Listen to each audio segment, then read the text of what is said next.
Hola, bienvenidas, bienvenidos de regreso a el podcast de Semana de Feminismos. Gracias por escucharnos. Este episodio en particular estamos muy emocionadas porque vamos a cambiar un poco la dinámica y traemos a la primera persona invitada a nuestra conversación. Así que pues vamos a empezar. Hola Gio, ¿cómo estás? Hola, no soy yo la invitada.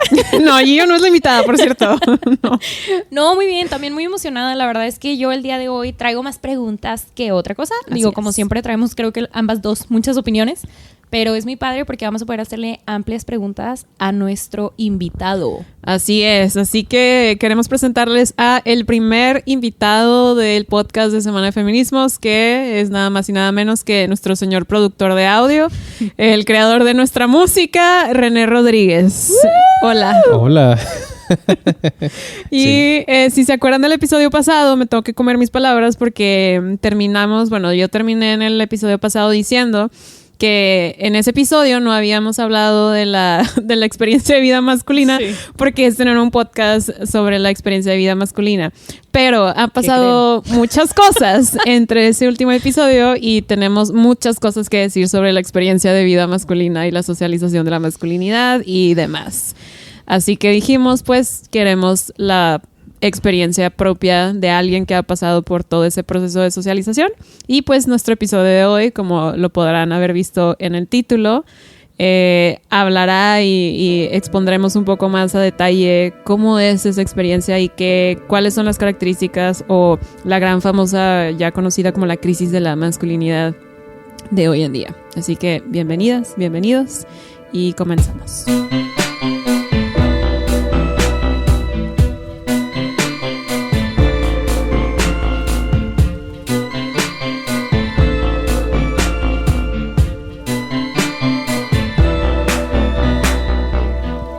Bueno, híjole, ¿por dónde empezar? ¿Por dónde empezamos? Creo que hay que decir lo que motivó a hacer este episodio. Exactamente. La idea de este episodio comenzó porque muy probablemente en sus redes sociales habrán topado con los memes que salen a partir de una morning routine de un influencer, creo que es gringo, que empieza su rutina de todos los días como a las 4 de la mañana. Sí, ya saben, de que 4 a.m. lo primero que hace es de que cold plunge y luego de que fasting y luego se va al gimnasio 8 horas. El plátano en la cara. Sí, sí. Y hace de que un montón de cosas y de que cuando todos y todas estamos dormidas, ¿no? Y todo este meme, que después como que todo el mundo se burló de esto y empezaron a recrear sus propias morning routines, pues destapa también una conversación muy grande sobre qué onda con la masculinidad y los procesos de la masculinización y demás. Aunado también a la conversación de una serie que no sé si habían visto, que se llama Adolescence en Netflix, que pues expone mucho sobre cómo los brofluencers y la Red Pill y toda la cultura de Andrew Tate, la manósfera y demás, pues influye en las infancias y los hombres adolescentes. Voy a hacer una pausa aquí porque para mí es muy importante que este capítulo sí sea mucho más introductorio que todos los demás que hemos hecho. Sí. Entonces, Pau, René, no sé si nos pudieran explicar un poco más de qué es Red Pill, qué es la manósfera, como este fenómeno, tal vez darnos un poquito de contexto sobre estos conceptos como tal. Bueno, la manósfera es como el nombre que se le dio como al conjunto de youtubers, de influencers, que mucha gente dice que son grifters, pero bueno. Manosphere. La manosphere, ajá. Independientemente de que sean grifters o no, pues es un contenido ¿Qué es un grifter? La gente tiene que saber es qué es un grifter. Ya sabes que pues aquí vive el norte, o sea, a veces no me sé las palabras en Voy a aprovechar el derecho que me han dado de hablar en este episodio para comentar, porque yo he estado en estas grabaciones todos los episodios y cuando terminan siempre le digo a Pau, dicen un chorro de cosas en inglés que nadie va a entender. No nadie, obviamente, ¿no? Pero nuestra que mucha gente sabe. Sí, la audiencia probablemente la mayoría.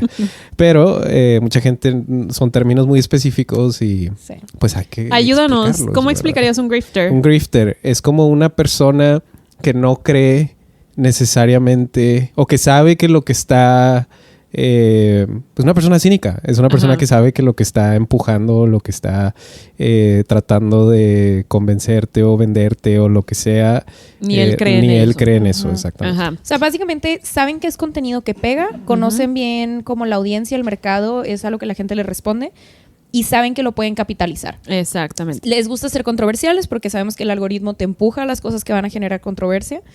Entonces, son personas que capitalizan a partir de ello y propagan este mensaje de una manera, vuelvo, muy controversial, y si no sabemos si creen o no en ella.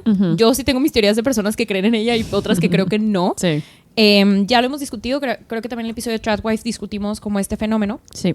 Entonces, justo como mencionan, la manósfera es todos los influencers hombres que caben en esto y que retroalimentan esta narrativa y esta cámara de eco, que han acuñado términos como energía masculina, macho alfa, ¿no?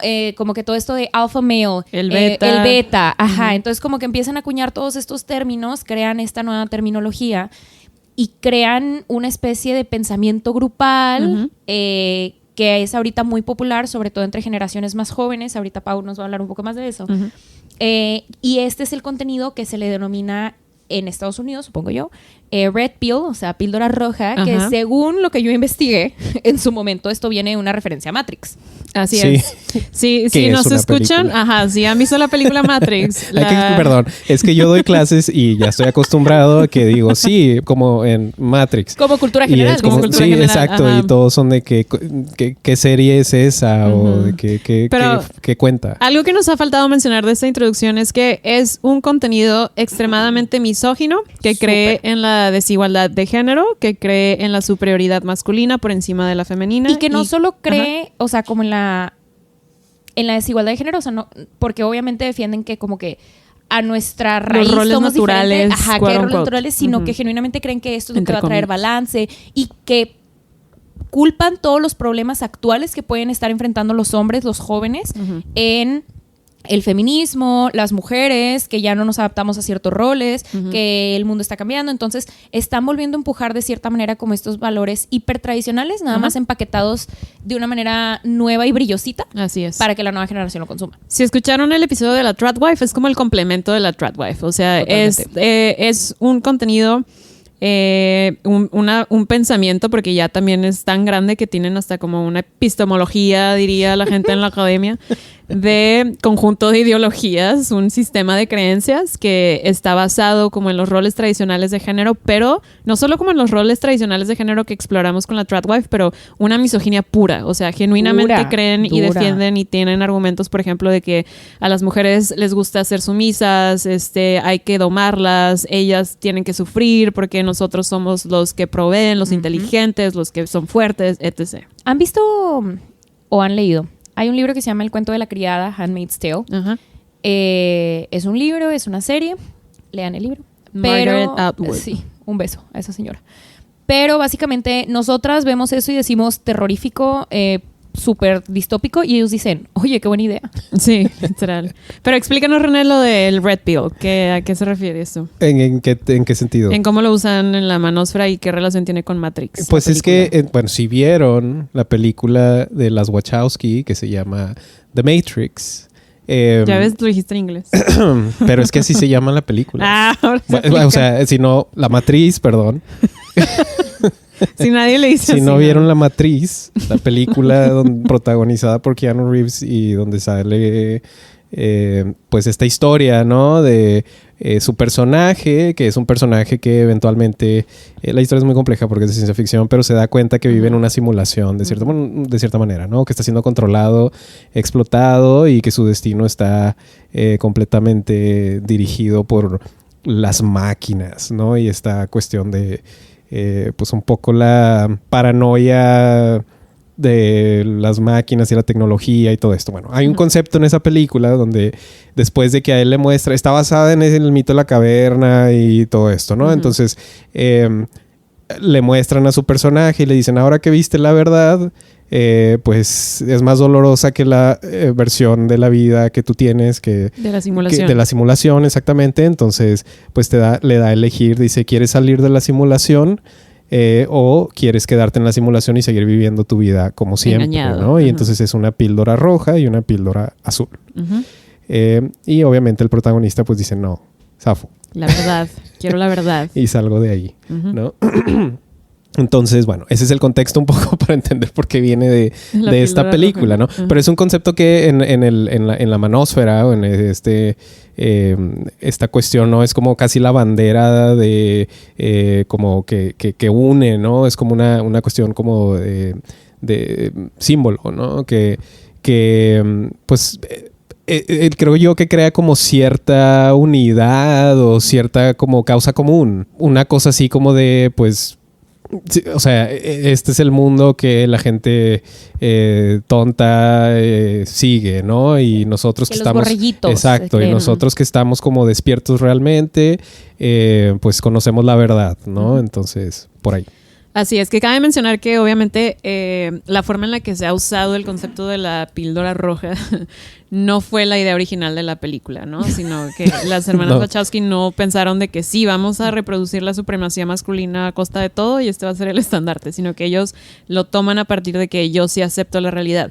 ¿Por qué? Porque desde su visión, como los roles tradicionales, los roles sexuales tradicionales, es la naturaleza, es el orden de las cosas y es la verdad absoluta. Sí, y a ver, también, o sea, bajo sus ideas, y les puedo nombrar grandes nombres de gente que piensa esto y que lo dice abiertamente, las feministas estamos como trastornando todo y como que asco la cultura woke, y, o sea, es como esta gente que es de que, ay, es que ya se ofenden por todo. La gente que les dice eso de que red pill, o sea, consumidores de red pill, ¿saben?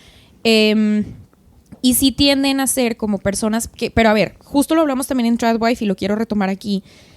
Este tipo de contenido no siempre lo vas a ver empaquetado como contenido red pill, ¿sabes? De que aquí odiamos a las mujeres. No, la verdad es que termina filtrándose en otros tipos de contenido que son un poco más amenos y como que poco a poco te van llevando como en este resbaladero hacia contenido como más fuerte. Y justo por eso Pau decía lo de la rutina de la mañana, porque está viendo una... A ver, también ya lo hablamos en el episodio de cuerpo, ¿no? Bueno, el de Ozempic. Que esta parte de que hay más ejercicio, que ahora hay como mucha obsesión con el físico y que no sé qué. Y con los hombres se está viendo específicamente en los gym bros, ¿saben? De tiempo acá todo el mundo de que sí, gym rat y que no sé qué. Ajá, pero gym rat específicamente, ¿no? Porque mientras las mujeres... Y eso rata me parece, de gimnasio. Totalmente, rata de gimnasio. Eso también me parece muy relevante. Mientras las mujeres tienden a ejercicios que las van a hacer más chiquitas, o sea, como más delgadas, menos fuertes, más finitas. Los hombres tienden a ejercicios que los van a hacer con mayor musculatura, más fuertes. O sea, entonces si se fijan aquí seguimos hablando de temas de roles de género tradicionales, lo que se nos dijo de la masculinidad y la feminidad. Las mujeres somos delicadas, somos finitas, los hombres son grandes, fuertes, protectores. Entonces, muchos influencers de ejercicio son la entrada a este tipo de contenido. Pero te iba a interrumpir porque, perdón, soy seguidor del glorioso Club de Fútbol Monterrey. Y en la vida y en la cancha. Bueno, no tienen que saber esto, pero el hijo de Aldo de Nigris perdón, estamos en Monterrey. El hijo de Aldo de Nigris está como en las fuerzas básicas de ese equipo, ¿no? Y hace poquito subieron y todo el mundo dice que es como el de la profecía porque X. La historia no de tienen Rayados, que saber. Toño de Nigris muere, es el mártir, vean quedan campeones con Aldo ese mismo año, así, ¿no? Entonces hay una cosa así como divina. Qué buen episodio. Y pues este es como la profecía, es el descendiente directo de la familia real de Nigris, que es la salvadora, los mesías del Club de Fútbol Monterrey, ¿verdad?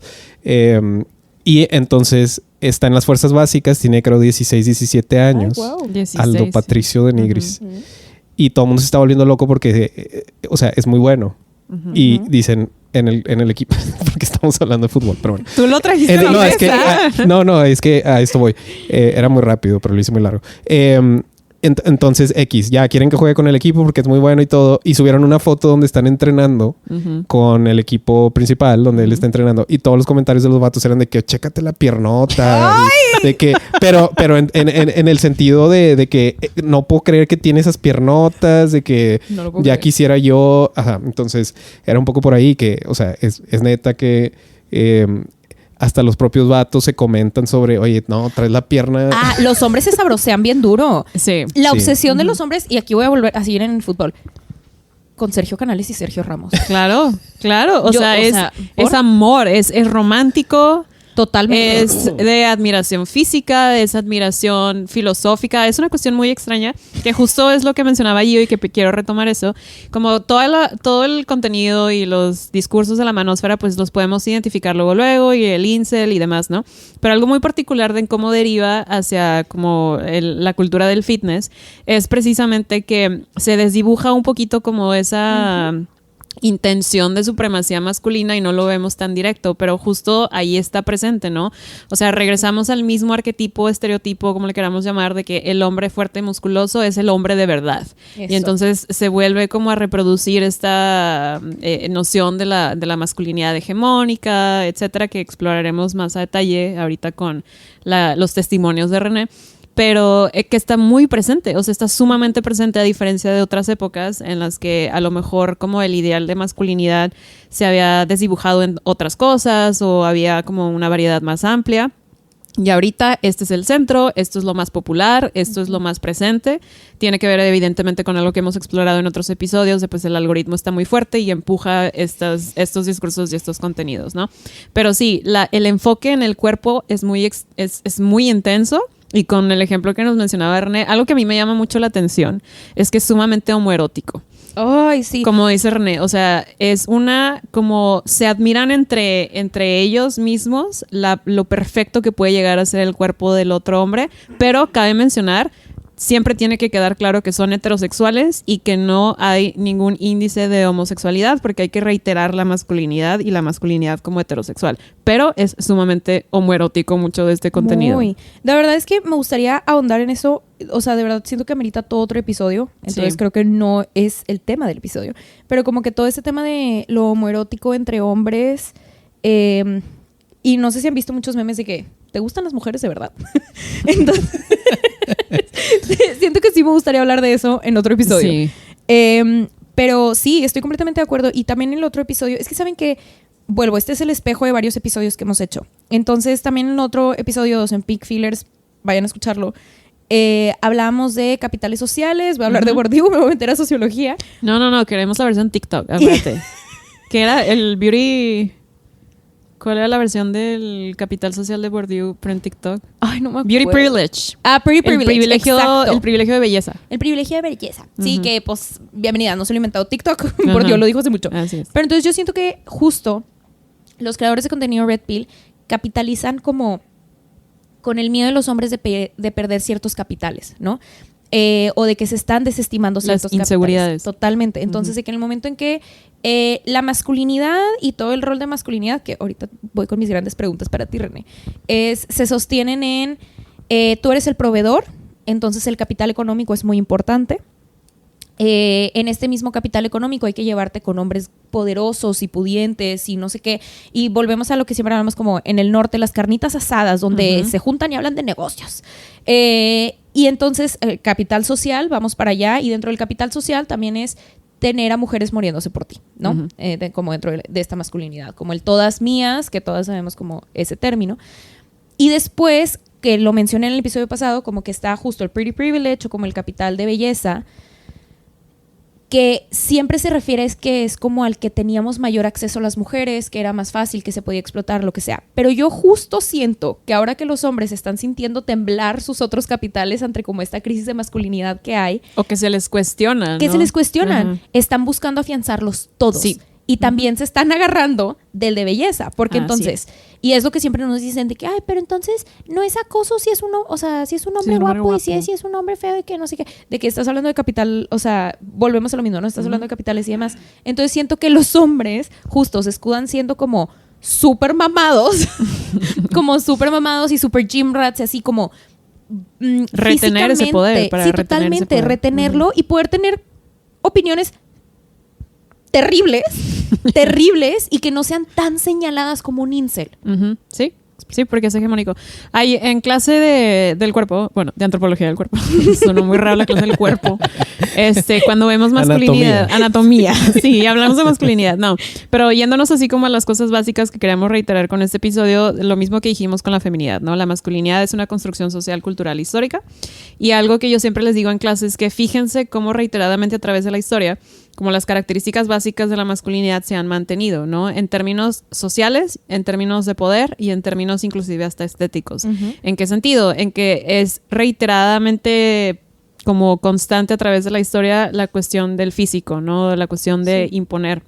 Y eso está súper ligado a la cuestión de, o como a la característica de dominio. O sea, cómo la masculinidad sigue ejerciéndose y sigue socializándose con base en el dominio. El dominio del cuerpo, el dominio a otros, el dominio a otras. Y en esta época, tal cual como lo estamos viendo con el ejemplo de estos influencers y demás, o sea, parece que regresamos al ejercicio del dominio ya no solo de forma sutil, sino también como muy explícita a través del cuerpo, ¿no? Y si se fijan en la famosa rutina en la morning routine de este influencer, es hasta se ve como que, o sea, no es nada disfrutable, es esta violencia al propio cuerpo, ¿no? Ay, o no, sea, yo lo vi y dije, mejor quédate en la cama. Exacto, o sea, y es otro ratito. Y es como afianzar eso, ¿no? Y bueno, ya para pasar a las preguntas que tenemos para René, otra cosa que quería mencionar antes de esto, que creo que también explica el contexto y toda esta introducción que estamos dando, existe una teoría, o sea, ya tiene nombre, ya es una cuestión científica estudiada que se llama la sobrecompensación. No es un meme, no es solo un meme, ya está probado. Y la sobrecompensación se estudia... Sostiene a la compañía Lamborghini, Ferrari. Exactamente, todas las marcas y de las autos. trocas de 4x4. Exactamente. ¿Saben cuando están con sus amigas en un café y de la nada escuchan un hombre que le acelera con todo? Ándale, esa es la Los sobrecompensación. rines, los carros tuneados. Todo eso. Entonces, cuenta que esta teoría explica que cuando una parte de tu identidad está en cuestión, o sea, alguien está cuestionando algo que para ti es sumamente importante de tu identidad, las personas tendemos a exagerarla. Entonces, en el caso histórico en el que estamos viviendo, creo que tiene mucho que ver, porque estamos, como mencionábamos hace rato, el feminismo viene de una ola muy intensa que empujaba mucho, que cuestionaba muchísimo el rol, el estatus, el poder de la masculinidad. Y entonces, ese poder que antes nadie se le había cuestionado de una manera tan masiva, está en duda y se cuestiona y está en riesgo. Entonces, ahora estamos en una ola de sobrecompensación macro, o sea, social, ¿no? De que viene una masculinidad hipermasculinidad a sobrecompensar que se le cuestionó, ¿no? Entonces creo que eso también explica un poco el contexto de por qué regresa con tanta fuerza este discurso. Pero bueno, para ahondar un poquito más sobre la sociabilidad y cómo se socializan todas estas características, queríamos preguntarte a ti, René, tu experiencia personal. ¿Cómo fue para ti crecer en términos de cómo se socializan las cosas más tóxicas, por ejemplo, de la masculinidad, ¿no? Y tú en tu experiencia personal, ¿cómo lo viviste? ¿Te diste cuenta? ¿No te diste cuenta? ¿Lo rechazaste? ¿Lo abrazaste? Y en general, ¿cómo fue para ti? Esa pregunta es de que ya quieres que hable yo de aquí hasta el final. Ah, sí. Empezamos con una que yo tengo muy clara y si quieres podemos... Pero digo, en términos generales, creo que... o sea, como que creo que sí es necesario un poquito un contexto, ¿no? Porque ya sé, ahorita hablamos de fútbol y todo eso, pero no crean que estoy muy clavado con eso. De hecho, me reencontré con el fútbol hace poquito y eso es parte de ese viaje también. Ahorita les contaré por qué. Y perdón, ando en antibióticos porque hace poco me enfermé, me dio una infección y entonces estoy un poco cansado. Pero sí, no, o sea, yo... estudié en un colegio católico de puros hombres, ¿no? Para empezar. En Monterrey. En Monterrey, en la ciudad de Monterrey, Nuevo León, la bella ciudad de Monterrey, Nuevo León. En los 90s, sí, hace mucho ya. Pero que era importante mencionar porque quiero saber tu opinión sobre las diferencias de el ayer y el hoy, ¿no? Sí, no, bueno, es eso, ¿no? Un poco como... la gente que no me conoce, creo que con lo poco que he dicho se está llevando una impresión muy, muy errónea de la persona que soy yo, ¿no? Pero bueno, lo irán descubriendo poco a poco. Le agradezco mucho y van a seguir escuchando estas referencias, ¿no? A mi hermano y a mi hermana. Yo soy el más chico de los tres y ellos hicieron mucho trabajo por mí y mucha de esa... O sea, como que toda mi infancia fue mucho observar cosas y observar una familia que existía en un contexto muy tradicional y que trataba de seguir un contexto tradicional por cuestiones y normas sociales, pero mis papás como que siempre tenían como su propia versión. O sea, era así de que esto sí me gusta y esto no, ¿verdad? Y lo cuento porque yo estuve en ese colegio católico Recuerdo que me llevaban a misa y todo eso, pero no crean que me llevaban a misa o sea, perdón papá y mamá si van a escuchar esto, pero la verdad es que yo no les creo que les gustaba ir a misa. Entonces creo que era una cosa como de pues qué es lo que todos hacen, ¿no? Entonces a lo que voy con eso es yo le llamo a mi familia una familia tradicional, a lo mejor porque yo soy muy diferente, pero no eran ultraconservadores, o sea, estaba en un colegio católico, la neta, porque era más, o sea, está como a 5 cuadras de mi casa y mi mamá no quería entrar al tráfico probablemente, entonces tampoco crean que es un contexto como súper como conservador, controlador, ¿no? Dogmático, pero sí en el sentido, o sea, no en la familia, pero sí en el sentido de, pues el coming of age, ¿no? El devenir que yo tuve como un niño, como un hombre y con todas las inseguridades y, o sea, mi escuela estaba llena de criminales y les contaré tal vez algunas historias que yo vi. Y el hecho de que, y me gustaría también platicar un poco de eso, para mí, y se los digo hasta el día de hoy, es sorprendente que a mí no me bullearon nunca en la escuela. O sea, yo me gradué de secundaria y dije, ¿por qué nadie me bulleó nunca? Pero cuéntanos por qué para ti era sorpresa que no te bullearan. O sea, ¿existía como algún factor que tú dijeras debí de haber sido bulleado? Todos, ¿y por qué? Me voy a humillar por eso. Me voy a humillar. Por eso te invitamos. Pero luego me voy a reivindicar, tal vez. Sí, cuando yo estaba, o sea, yo era el primer lugar en mi salón. Siempre sacaba 10. Es que suena bien patético porque no estoy orgulloso de esto. O sea, no lo digo en un sentido de que, claro, yo era el mejor, ¿no? No, o sea, la verdad es que no me representaba un gran esfuerzo hacerlo, pero mi mamá... para mi mamá era muy importante, ¿no? La cuestión del estudio, y la verdad es que nos dedicaba tiempo a mí y a mis hermanos, ¿no? En asegurarse de preguntarnos, ¿ya hiciste la tarea? Sí, ok, ya. Pero no se sentaba así a hacerla conmigo, ¿no? Entonces, no era un gran esfuerzo, pero me iba bien porque yo le atribuyo mucho esto de que tenía alguien que siempre me preguntaba si ya había hecho lo que tenía que hacer, ¿no?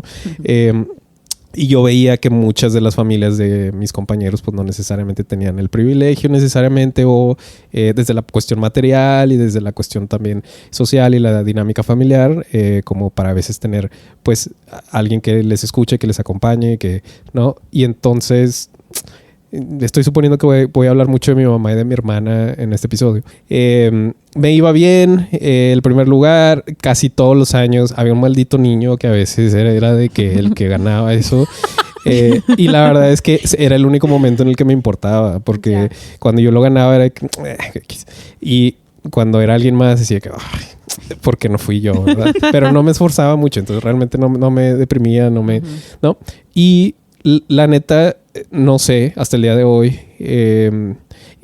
no sé por qué nunca me bullearon. Yo era soy una persona de muy baja estatura para, digamos, como el promedio de... no el promedio, pero no soy... o sea, no es... No mides 2 metros exacto, 10. Sí, ¿verdad? No como para el hegemónico. Exactamente, el hegemónico. Gracias. Perdón, estoy muy cansado. Entonces yo sé, o sea, yo viví toda mi niñez sabiendo que soy chaparro, ¿no? Y eso, ser chaparro en un contexto con puros hombres, donde creces con puros hombres, es como, o sea, ese es un factor. Y te decía un faux pas. Las critico de que usan términos en inglés. Pero no, es un factor. Sí, es un factor determinante. Como que yo sentía que dentro de mi persona había como muchos defectos y muchas fallas, y yo me reflejaba tal vez con mis compañeros y yo decía, es que yo no estoy alto, yo no estoy fuerte, y tampoco eran cosas que me reforzaban socialmente, ¿no?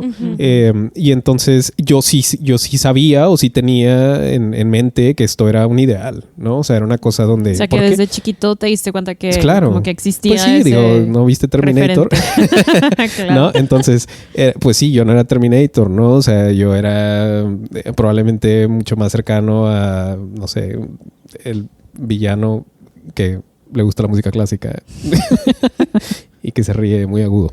Entonces, sí, era muy consciente de ese tipo de cosas, ¿no? No, es difícil. Mi mamá no acepta que mi escuela era una prisión. Ok. Ok. Mi escuela era así como lo ven los internados de las escuelas militares, pero no era una escuela militar, o sea, era una escuela donde era una escuela lasallista, pero cuando ustedes escuchan tal vez a los lasallistas, ¿no? Dicen, qué padre, ¿no? Pero no, esto era... Son progres. Sí, son progres, no. O sea, sí, porque el director tenía el pelo largo. Pero nosotros no podíamos tener el pelo largo. Claro. Entonces, en mi escuela te rapas, el tenis súper blanco, te fajas. Uy, no, el te fajas era de que... ¡Niño! ¡Fájate! No vas a entrar al salón, es que no te fajes. Y no, así de que si no traes el pantalón planchado, que si usas gel pero no tanta, que, o sea, y era así como te vamos a revisar y te vamos a inspeccionar todo el tiempo, policía, ¿no? Además, muchísimas cosas que ni siquiera dependían de ti como niño. No, y mi mamá, o sea, yo iba todo dormido a la escuela. Mi mamá a veces dice, no te voy a peinar porque yo también estoy dormida y lo entiendo. Y gracias por levantarte temprano. Pero, o sea, sí, a lo que voy con eso era muy hostil. O sea, era un ambiente muy hostil. Y creo que yo entré en modo prisión. O sea, yo entré en modo de que la única manera de sobrevivir en este lugar es que tengo que ser amigo de todos. Y entonces, ¿por qué? Porque creo que tenía un poquito como esa habilidad y creo que es algo que hasta el día de hoy como que agradezco que pude desarrollar, de poder leer a las personas, ¿no? Un poquito como de entender desde cómo, o sea, por cómo se paran, por la postura que tienen, por la manera en la que te hablan, ¿no? Qué intenciones tienen, pues como que también en un sistema como de jerarquías sociales y jerarquías, pues entre hombres, ¿no? Ajá. Exacto. Si te consideran una amenaza o no, si están tratando de imponerse sobre ti, si, etcétera, ¿no?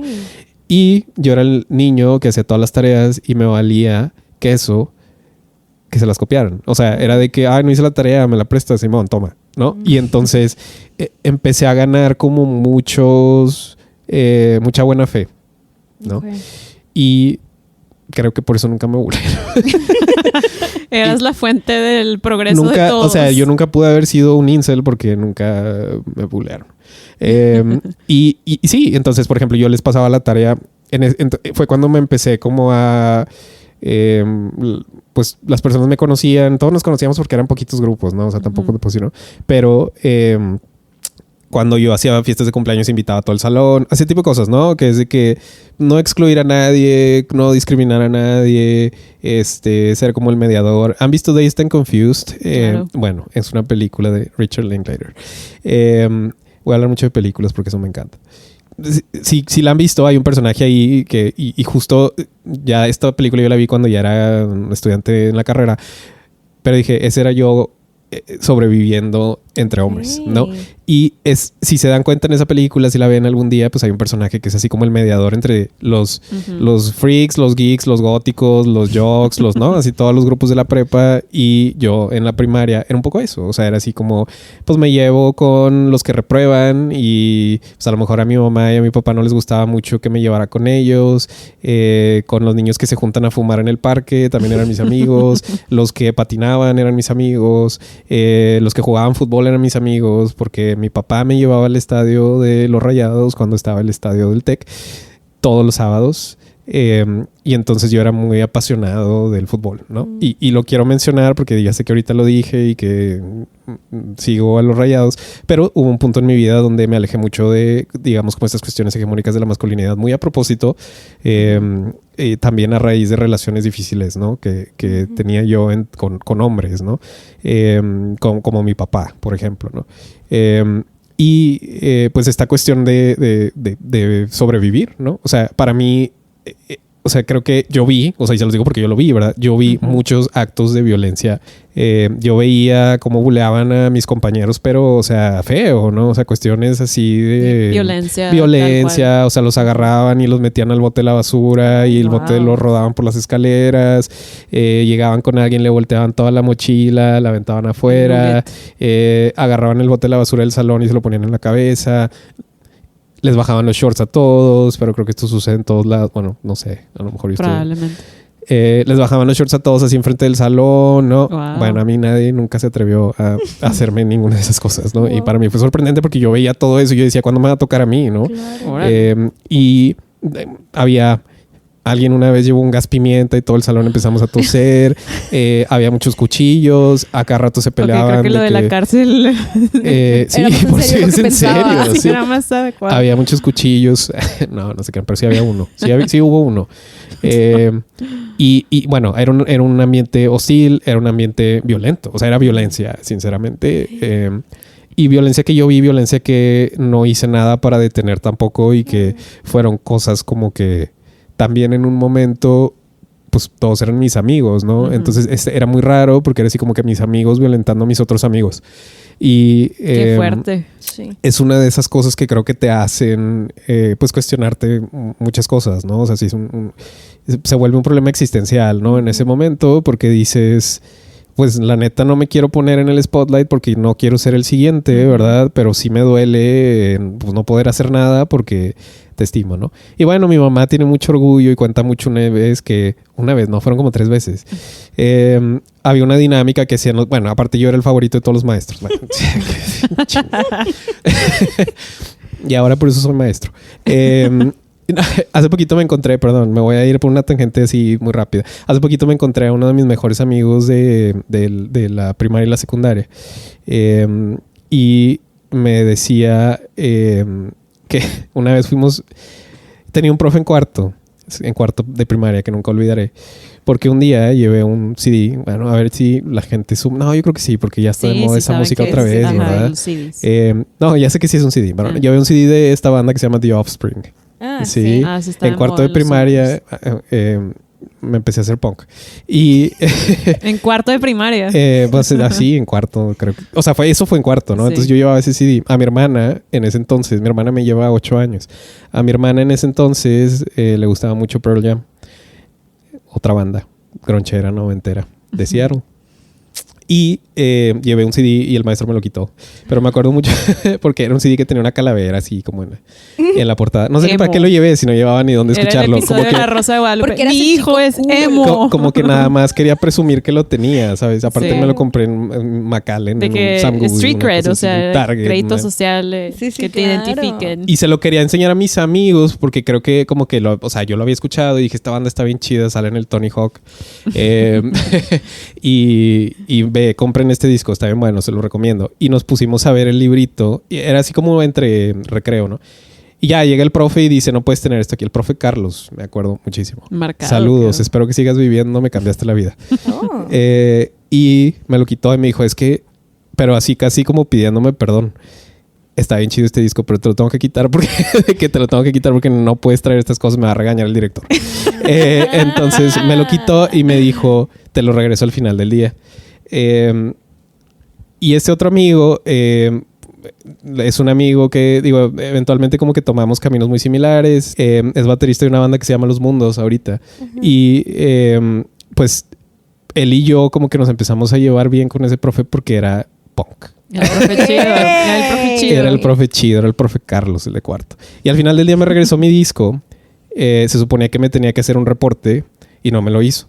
Y me dijo, ¿te gusta esa música? ¿No? Y le digo, sí. Y me dijo, de que a mí también. Y me acuerdo un chorro que literal de que mi mundo musical en ese momento era The Offspring y Pearl Jam porque a mi hermana le gustaba, ¿no? Sí, y luego yo le pregunté, le dije, profe, ¿y a ti te gusta Pearl Jam? Así que de la nada. Dije, tus dos referencias. No, y aparte sí. de que de que es mi banda favorita.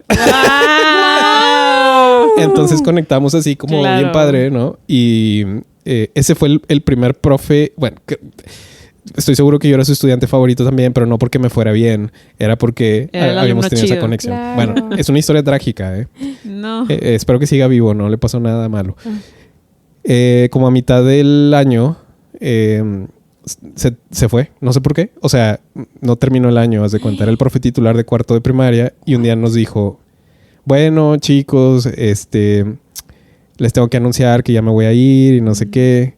Y al final de que nos anunció esa clase, mi amigo y yo fuimos y nos acercamos y nos dijo, no, pues sí, ya me voy. Y yo, no, profe, ¿cómo? ¿A dónde vas? No, pues a otra primaria. No. Y entonces dije, bueno, pero pues le dijimos de que pues hay que despedirnos, hay que hacer algo. Esto que les voy a decir les va a sonar de que está bien raro, de que, pero estamos en 1900. ¿Cuántos años tienes en cuarto? 1998. 8. Bueno, wow. 1999. Mi sobrina tiene ¿qué? 9. No, tienes como 9, 10. Dijo, pues, si quieren, vamos de que a comer o algo antes de que me vaya para vernos por última vez. No suena tan raro, nada más el paréntesis. Yo invité a comer a una maestra cuando estaba en el kinder. ¡Ay, no! Pero es Se diferente. llamaba Pau también. Es sí, una maestra. Pero bueno, ajá, entiendo de dónde venía. Sí, es una maestra. Ajá. Y Antonio y yo fuimos a comer con el profe Carlos al Carl's Jr. de Garza Sada. Pero sí juntos, ¿dónde fueron? Al Gaucho, no, al Carl's Jr. de Garza Sada. Y estuvo bien chido, porque nos despedimos súper padre y de que... X, no quiero llorar. Pero bueno, a lo que iba con eso, un poco como es que, pues yo siempre tenía como estos, como ejemplos referentes, sí, como distintos. Y creo que eso... De distintos tipos de... Ajá, y yo creo que una respuesta a la violencia que yo vi me hizo reaccionar como de una manera en la que quería alejarme un poco de eso, ¿no? Bueno, un poco, mucho, pero sí me llevó por lugares donde creo que fueron muy difíciles para mí en como los años más formativos porque me aislaron como de... pues me generaron un poco una crisis de que pues es que entonces si tú no, o sea, si yo no soy hombre, ¿no? En el sentido de... pues yo no estoy tratando de bullear gente, ni bajarles los shorts, ni como ejercer cierto dominio sobre otros niños, entonces soy débil, ¿no? Okay. Y entonces digo, yo siempre fui chiquito y en eso pues siempre me sentía como vulnerable, ¿no? Claro. Y aprendí a sobrevivirlo de esa manera y me hice amigo de todo el mundo, nadie me bulleó y lo hacía, la neta lo hacía porque me valía, o sea, es ese tipo de cosas de que sí, cópiate la tarea X, o sea, porque no me había costado mucho esfuerzo, yo sí les pasaba las respuestas en los exámenes, les hacía los acordeones, les escribía atrás de las calculadoras las tablas de multiplicar. Y mañana la SEP. Y ahorita, cancelado el título de primaria. Ahorita, no, yo estudiaba. Y yo les hacía a ellos el cheat sheet. O sea, sí. Yo estudiaba y yo les hacía a ellos todo eso para los acordeones. Entonces, yo era como el Wikipedia del salón, ¿no? Pero, y digo el Wikipedia porque todo el mundo sabía que podía accesar a la información que yo tenía, ¿verdad? ¡Wow! Y todos podían contribuir. Gran fuente de conocimiento. Pero...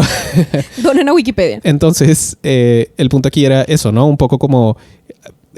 creo que entendí cuál era, como qué era lo que yo podía ofrecer a cambio de que no me bullearan, pero lo que obtuve, o sea, para mí era sobrevivir y lo que obtuve fueron amigos. Y eso fue, o sea, creo que muy diferente. Me hizo tener como una apreciación muy distinta de lo que era como estar en un contexto así, ¿no? Nos hacían rezar cada 45 minutos. Wow.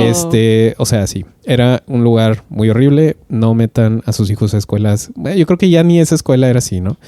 Y a mí me tocó, y este es el momento interesante, o sea, cuando yo tenía 13, tal vez, 12 o 13. O sea, yo no interactuaba con mujeres de mi edad. O sea, niñas. Yo no conocía a ninguna niña. Sí, que no había eso. Más que tu hermana. Mi hermana. Pero mi hermana para mí era una señora, ¿verdad?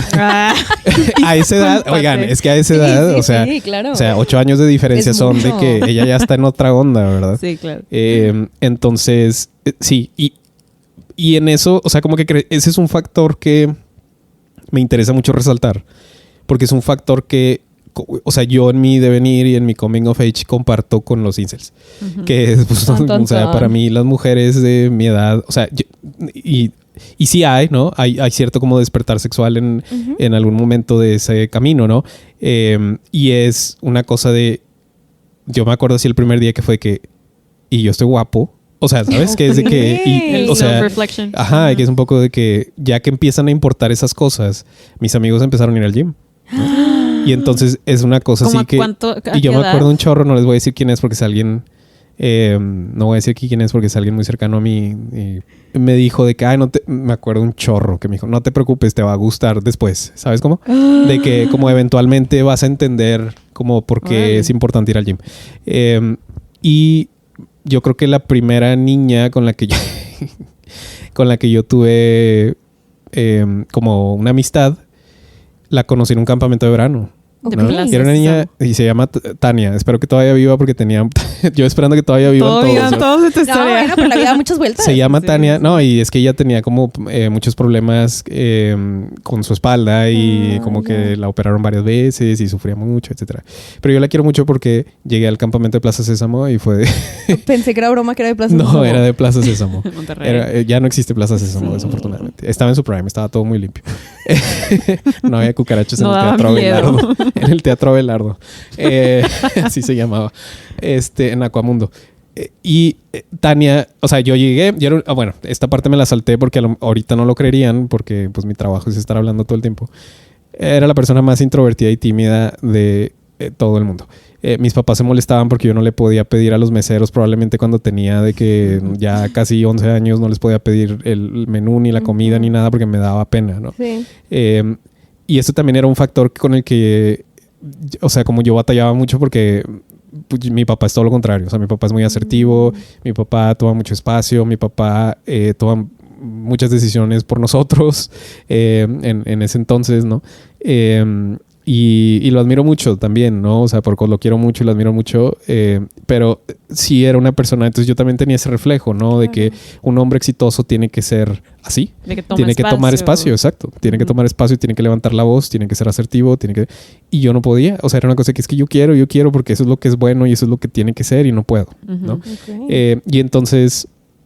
Esta niña, yo llego al Teatro Abelardo, me siento en una así, casi creo que hasta el final en la esquina, literal, había todos los lugares disponibles en el teatro y llega una niña y se sienta al lado de mí y yo, no, de que no sé ni cómo hablarte, o sea, sabes de que no un extraterrestre, raro. Deja tú, X que sea una niña, o sea, incluso si hubiera sido un niño, si hubiera sido un vato así, se sienta al lado de mí y que, güey, está todo el teatro solo, claro. O sea, a mí me gusta estar solo, déjame. Estás viendo y no ves. Y llega Tania y se sienta al lado de mí y de repente, ¿cómo te llamas? Y yo, no, el momento más estresante de mi vida. ¿Cómo se le habla a una niña, no? Y en ese momento pues ya tienes esta cuestión de le gustó a esta niña, o sea, de que lo primero que piensas es eso, de que porque se sentó al lado de mí le gustó, ¿no? Y entonces pues me empecé a poner muy nervioso. Y la quiero mucho porque era muy rara, o sea, ya le dije, no, hola, soy René. ¿Por qué estás aquí? No sé, de que porque está padre.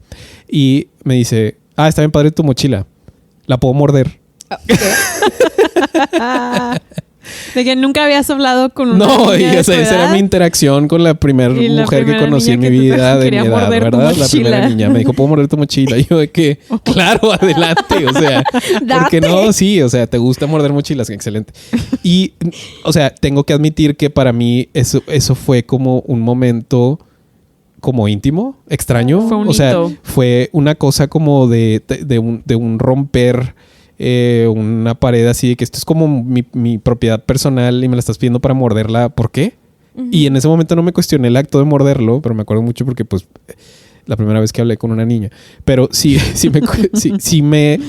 o sea, sí dije, esta persona quiere establecer una relación cercana, ¿no? O sea, y no sé por qué le interesó. Y entonces eso me empezó a generar un montón de preguntas, de inseguridades, de miedos, de por qué te acercas a mí, yo soy el chaparro, yo soy el nerdo, yo soy, ¿no? Así como estoy en una escuela de puros vatos, perdón, no sé cómo se te debe de hablar a ti, perdón si te trato mal, perdón si soy grosero, y te empiezas como a tripear, o sea, de que en este sentido de las mujeres para mí son un extraterrestre, ¿no?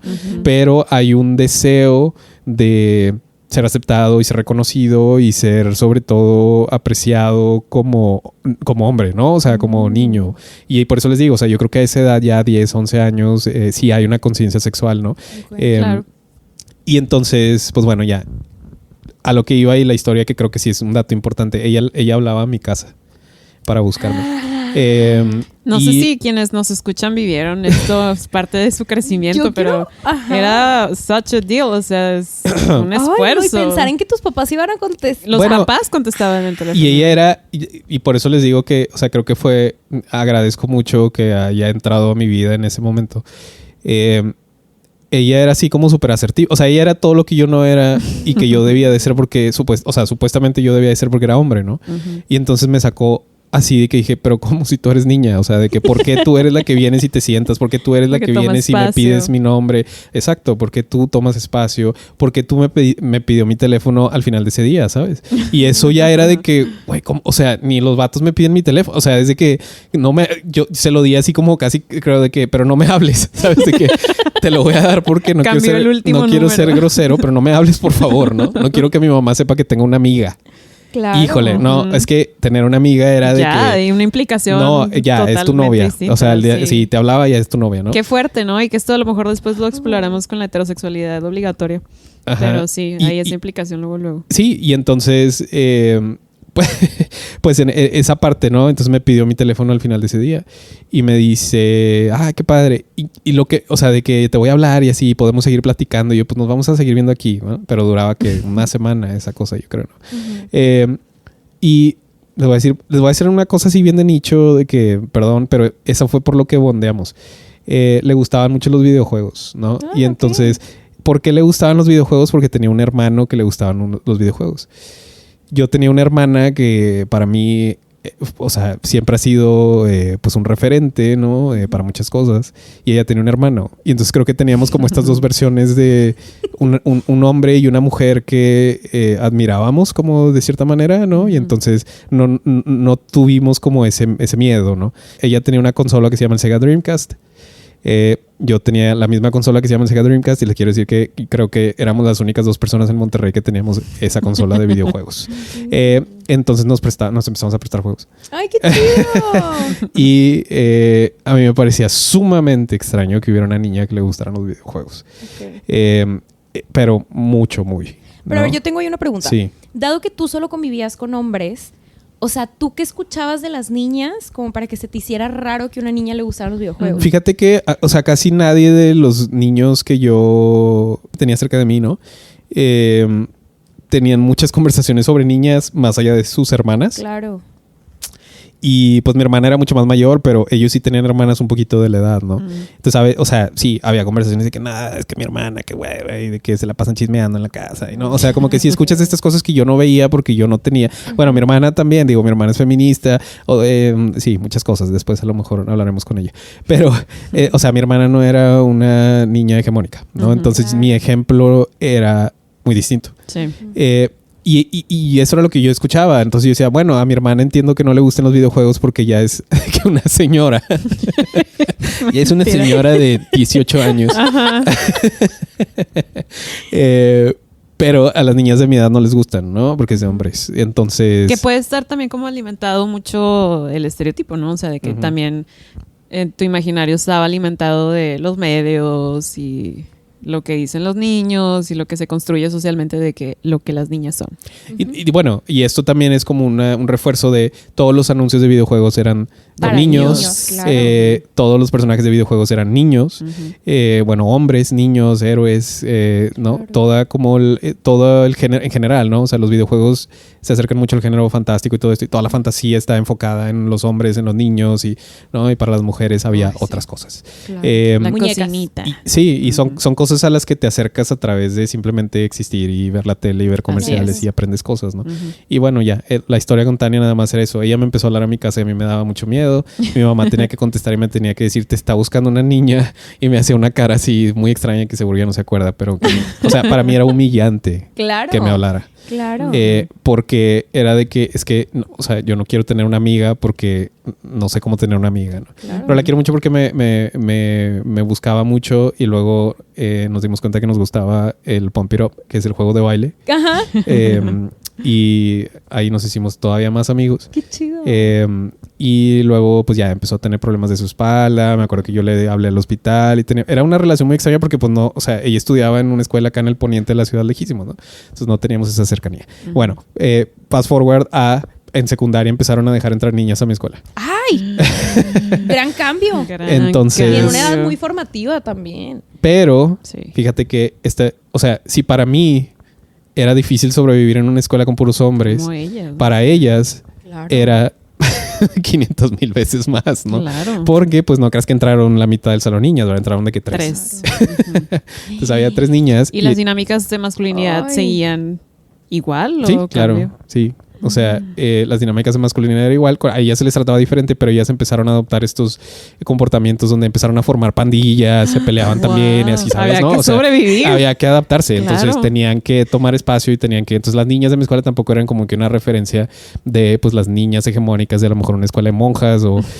Yo estuve en escuela bueno, monja. la infancia, sí. El estereotipo de... Ajá, exacto. Y bueno, ese era el punto, ¿no? Un poco como... así fue como yo empecé a cuestionar estas cosas y finalmente había muy poquitas niñas en la secundaria y fue en la prepa que ya fue así que, ok, esto ya es otra cosa, ¿no? Y fue muy difícil para mí adaptarme a esa situación. O sea, nunca estén en una escuela con puras personas de su mismo sexo, por favor. Fue muy difícil para mí. Yo me retrasé socialmente, o sea, no sabía ni qué hacer. Y Tania, por eso le agradezco mucho que me haya mordido la mochila. ¿Sí la mordió? Porque me ayudó a no, o sea, como a tener una relación saludable con una niña de mi edad que desmitificó por completo lo que yo creía que era una niña o que debía ser una niña en ese momento, ¿no? Entonces yo creo que fue un momento como muy formativo y a raíz de eso, o sea, pues mi vida es muy distinta, o sea, sí. Yo creo que algo muy interesante de todo lo que nos cuentas es, y lo mencionaste súper rápido, a lo mejor podemos ahondar en eso, de como hay ciertos momentos en la socialización de la masculinidad en tu vida que se asemejan a un cuadro de lo que pudo haber sido un incel, ¿no?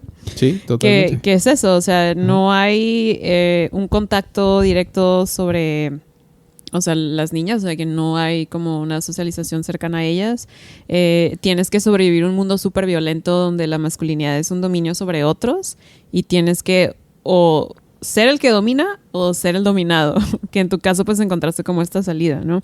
Pero yo sí te quería preguntar como, ¿qué notas tú, por ejemplo, que cuál es la diferencia entre alguien que tuvo, o sea, que más o menos nos dijiste ya, no nos apuntaste cuáles fueron los factores, pero cuáles crees tú que son los factores que hacen ese cambio, que se vayan más bien hacia una crítica a los patrones súper violentos de la masculinidad o a la culpa la tienen todas las mujeres porque quieren las mujeres a los populares y a los mamados y a nosotros no, y por eso toda la culpa es de las feministas? O sea, como que ¿qué factor crees que sea la diferencia ahí?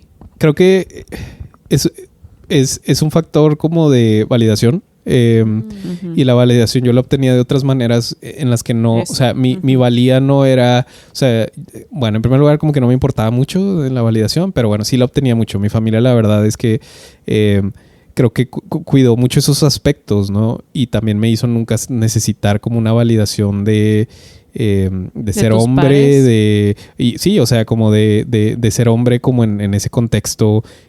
Yo creo que viene como de cuando no puedes dominar, ¿no? Físicamente. Sí. Tienes que valer por algo. O sea, es una cosa como... Porque yo sentía que yo valía en el sentido de, bueno, pues me va bien en la escuela. Pues ahí soy... O sea, claro, de que pues, si no soy guapo y no estoy mamado y no estoy alto y... Bueno, puedo ser científico, ¿sabes? Y cambiar el mundo. Y no, me hice artista, ni modo. Pero... Pero, o sea, ahí un poco como eso, ¿no? O sea, como que encontré lugares donde la validación era independiente de mi posición social, digamos, como sexual genérica, ¿no?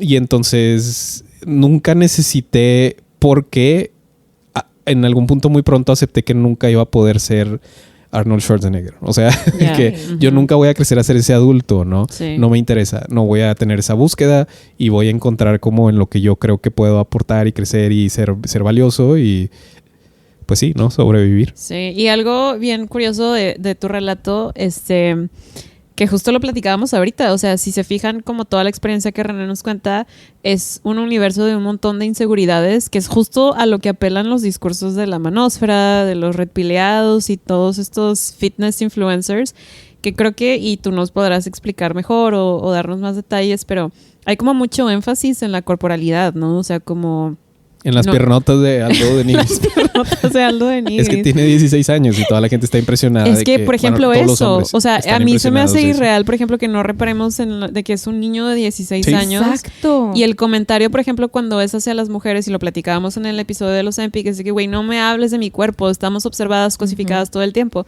Pero lo volteamos a la moneda de los hombres y también hay un comentario súper duro sobre sus cuerpos. Sí, y es esto que te digo, o sea, a mí me hizo sentir muy extraño esa vez que esta persona que les digo me dijo de que eventualmente vas a entender por qué nos gusta ir al gym, ¿no? ¿Y alguna vez lo entendiste? No, jamás. De hecho, no, jamás. Y me voy a morir muy joven por no entenderlo nunca. Pero, no, o sea, a lo que voy es... me quiero parar ahí un poquito porque hay muchas cosas implícitas en eso. Es como, eventualmente, o sea, como... te vas a corregir o hay una cosa como del deber ser, ¿no? O sea, es de que, pues es que cuando seas hombre, ¿no? Y si hay como esta búsqueda eterna de que alguien te reconozca como hombre. Y lo peor que nos puede pasar a los niños en nuestro crecer es cuando te está cambiando la voz. Y o sea, es... Hay humillación. No, bueno, o sea, claro que hay humillación. O sea, empiezas a hablar como el gallo Claudio y de que nadie va a saber esa referencia, lo siento. Pero, o sea, empiezas a hablar así como si estuvieras, si fueras un mutante entre un niño y un señor. ¿Un adolescente? Ajá, un puerto. Eso es un mutante entre un niño y un señor. Entonces, haz de cuenta que puedes empezar una frase hablando como un niño y la terminas hablando como un adulto. Y entonces es bien raro porque pues es incontrolable, ¿no? Claro. Es un cambio que no puedes controlar y todo el mundo se ríe de ti. Y entonces, sobre todo los adultos, ¿verdad? Los señores. Sí. Sí, ya está cambiándole la voz. Ya se está haciendo hombre, ¿no? Entonces... o sea, sí tengo que admitir que sí hay una presión porque tan grave va a ser tu voz de hombre. O sea, creo que justo como en esa edad que todo el mundo le está cambiando la voz, todos estamos de que ojalá no me toque una voz así súper aguda, ojalá no me toque una voz aguda, ¿no? Es que como si fuera Harry Potter. Pero no, o sea, sí en el sentido de ojalá, de que ya me hiciste chaparro, o sea, de que dame una voz que no se vayan a burlar de mí, ¿no? Y está bien raro porque es una cosa súper extraña de que quién se está preocupando a esa edad por la voz con la que va a hablar, ¿no? Y sí es un factor. Entonces, o sea, en cuestiones como del cuerpo y todo esto, o sea, yo tengo que admitir que, o sea, yo me sentía muy inseguro. Muchísimo y todavía, o sea, tampoco es como que, no, ya como soy un adulto y de que tengo una posición social aceptable, ya soy un señor. Ya tengo una posición social aceptable y X, no, o sea, no, me sigo preocupando por esas cosas porque eventualmente atrás de tu cabeza sigue habiendo esa presión, no porque la gente te vea o te perciba de cierta manera, pero simplemente porque es como un trauma, o sea, es de que nunca te vas a quitar de la mente que eres chaparro. Y aparte que se te instaló en tus años más formativos. Sí, no, aparte de que, estás bien bajito, pero así como con cariño, ¿no? De que, estás bien chiquito, mira los bracitos que tienes, mira las piernitas. O sea, así, ¿no? Entonces, eso es de que, o sea, sí te duele, ¿no? Te genera porque pues no es lo que quieres, ¿no? Y es contrario a todo lo que te dicen que debe ser. Exacto, sí. Y eso es, ¿no? Un poco como eventualmente vas a entender por qué tienes que ir al gimnasio, y era en el contexto de, pues, porque vas a querer tener una novia. Entonces, es como, pues es que si no lo haces, nunca vas a ser atractivo. Aparentemente es más atractivo entre hombres, ¿no? O sea, para hombres heterosexuales ver a otros hombres mamados. O sea, y reiteradamente a lo largo de la historia. A los 16 años, entre más jóvenes, o sea, está perturbante porque entre más jóvenes, más impresionante que esté más mamado y está más chido, ¿no? Y te digo, ya o sea, en secundaria yo ya tenía compañeros mamadotes así, de que los mamators. ¿En secundaria? Sí, pues ya iban de que al gym, o sea, porque a lo mejor tenían un hermano de 20 años 18, que les dijo lo mismo y sí se la creyeron, ¿verdad? Yo seguía jugando Super Mario. Híjole. Otra cosa que también... Y si vieron de nuevo, regreso a Adolescence, sí, véanlo que se me hace muy impresionante cómo tratan el tema, pero justo lo que mencionas es parte del personaje principal, ¿no? O sea, que es este chico que le toca crecer en un contexto donde tienen las mismas inseguridades, los mismos miedos, los mismos traumas por los que lo socializan que tú nos cuentas, pero en un contexto de hoy, ¿no? O sea, donde está el Andrew Tate, donde está Jordan Peterson, donde está como que todos estos comentarios. Y algo que a mí me causó, que te lo platiqué cuando vimos esta serie, que yo me sentí muy mal. O sea, yo me sentí muy mal cuando terminamos de ver esta serie porque pues obviamente nosotras siempre, quote unquote o no quote unquote, Gio y yo nos burlamos mucho de la masculinidad, sí. de jaja, los hombres, entre comillas, nos burlamos mucho. Pero a final de cuentas creo que también es como una situación donde me da mucha tristeza pensar que los niños, quienes no tienen como las herramientas ni emocionales ni cognitivas, inclusive como para lidiar con estos traumas, no hay nadie ahí para ellos, para guiarlos como lo ha sido en el caso de las mujeres, ¿no? Y es que no hay ningún tipo de capacidad social para reinserción social de estos niños. O sea, a mí me preocupa mucho, obviamente me preocupa quienes son súper vocales respecto a este tipo de opiniones, pero creo que me preocupa más el niño que consume este contenido en privado. Sí. ¿No? Me preocupa mucho que tal vez sepa como que no es socialmente aceptado y bla, bla, o lo que quieras, o que no sé, por lo que sea. Pero entonces es un niño que va a crecer con estas perspectivas, que va a como ejercerlas, y luego que se va a creer que todo es problema de las mujeres y como que va a empezar a ejercer estas violencias. O sea, yo siento que es una bolita de nieve que ya parece más una avalancha que otra cosa. Y justo lo hablamos previo al podcast, que también el contexto político no ayuda. Entonces, todo de cierta manera es, entre esta incertidumbre, René, que tú también nos contabas que llegaste a sentir o que llegaste como a decir, ay, ¿qué onda con esto?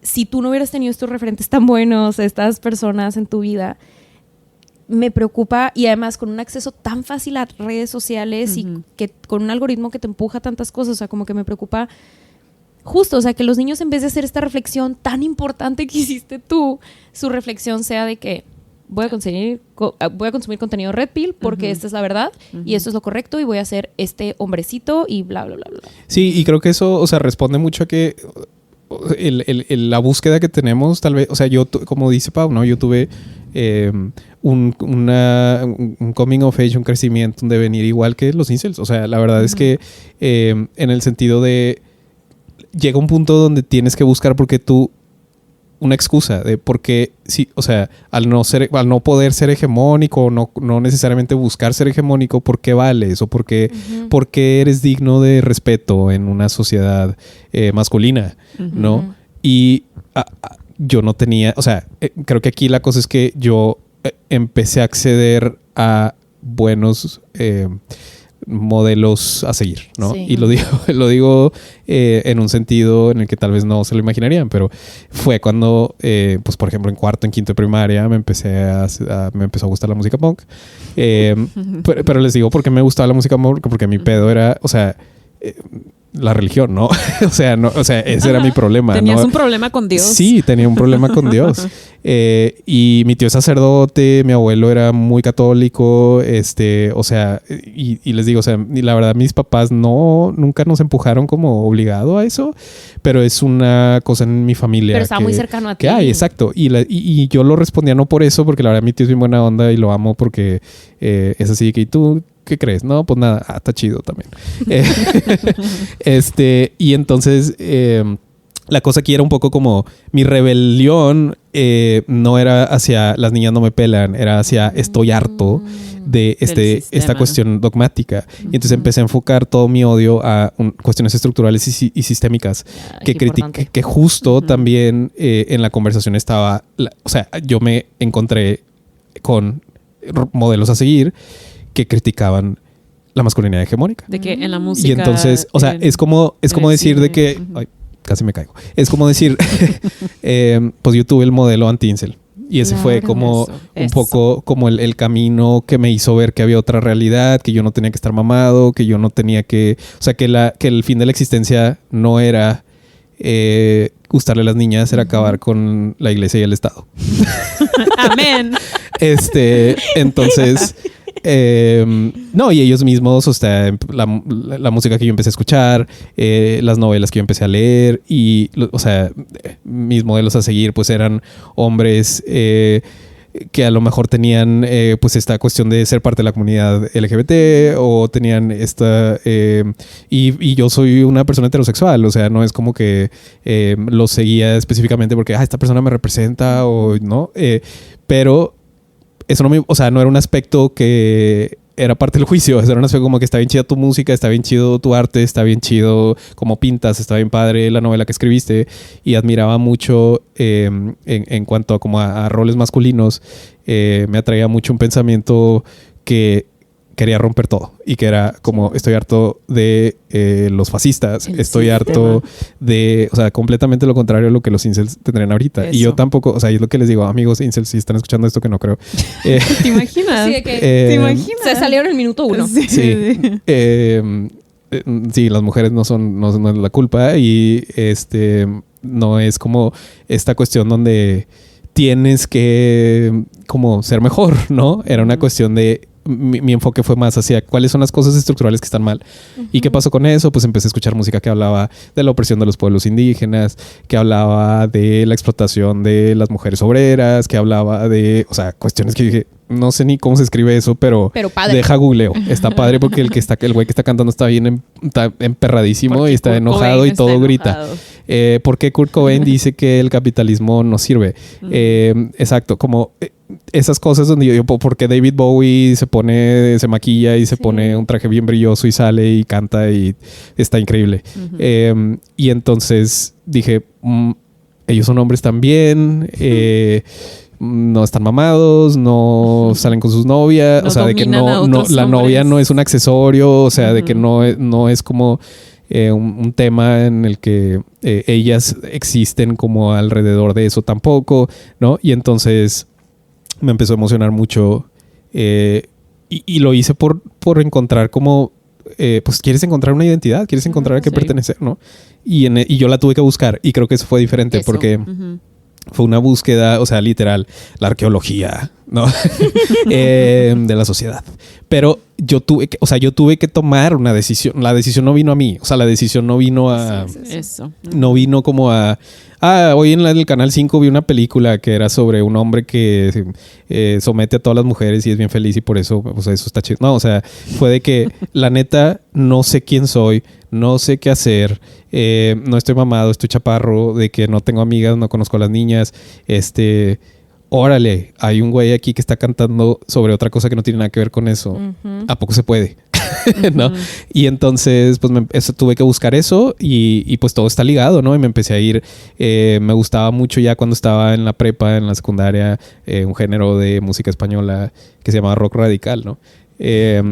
Mucha policía, poca diversión, y esto se repite mucho también. Es un moto así con el que quisiera tener en mis toda paredes. Lo voy a poner afuera de mi casa porque les digo, o sea, a mí me empezó a gustar esa música, el rock radical, y es punk, es música punk, o sea, eso es lo que tenemos que entender, pero es música punk que es punk rock pero en español, y tiene una carga explícitamente política hacia la izquierda. Y entonces criticaba mi realidad. O sea, criticaba Monterrey, criticaba una ciudad conservadora, criticaba un estado corrupto, criticaba una masculinidad tóxica, criticaba el fascismo, criticaba la brecha de desigualdad, criticaba un chorro de cosas que luego a mí me empezaron a hacer sentido porque veía la vida de... Ya lo había sufrido, aparte. Sí, exacto. Y veía la vida de mi hermana y yo decía, ¿por qué mi hermana no puede X? Oye, y mi mamá también, ¿no? Y entonces ese fue mi veneno. El punk. Y es que eso es justo, ¿no? De que lo que me preocupa y por lo cual me siento tan mal pensando en las infancias masculinas de hoy, o sea, teníamos los referentes, podíamos llegar a ellos, y ahorita de que piensa, o sea, alguien dígame una figura de la cultura pop que traiga un discurso justo contra esto. En eso. E incluso como los artistas grandes de ahorita que no necesariamente se adhieren totalmente como a la masculinidad, siento que, o sea, no sé, incluso pienso en TikTokers, ni siquiera de que únicamente en cantantes, pero de que TikToker o un tweet, ni siquiera nos vayamos tan lejos, que se pone de que, ay, oigan, ¿qué creen? Las mujeres son personas, de que, ay, eres un simp, nomás quieres. Sí, y es de que, o sea, todo va en relacionado, por ejemplo, de que los cantantes que tal vez no se adhieren tanto como estas, pues sí, a la masculinidad hegemónica, lo que quieras, de que, decídete, ¿eres gay o estás haciendo queerbaiting? ¿No? Entonces como que no hay lugar para salirse de esa masculinidad hegemónica sin entrar como a la relación que tienes con las mujeres y con la heterosexualidad. Y entonces, como dices, no hay ningún discurso sistémico en lo absoluto, o sea, contrario, actualmente yo no creo que lo haya, Sí, y porque no es divertido, o sea... Sí, claro. O sea, no para... es brain rot. Pues sí, ¿no? Sí. Y no es divertido, no es entretenido y es difícil. Es que el punk es un veneno, pero es la salvación. Y el punk es un estilo de vida, no es... O sea, no es un género musical. Una vez que lo entiendes... o sea, esto es tu vida. Es tu vida entera. Es una filosofía, son exactamente. Éticos que sigues. Y eso me empecé a valorar mucho las cosas que se hacían a mano, o sea, como autogestionadas, fuera de las corporaciones, las transnacionales, todo eso, ¿no? Pero a lo que voy es que toda la gente que creció conmigo, que se expuso a eso, ahorita siguen en esa misma...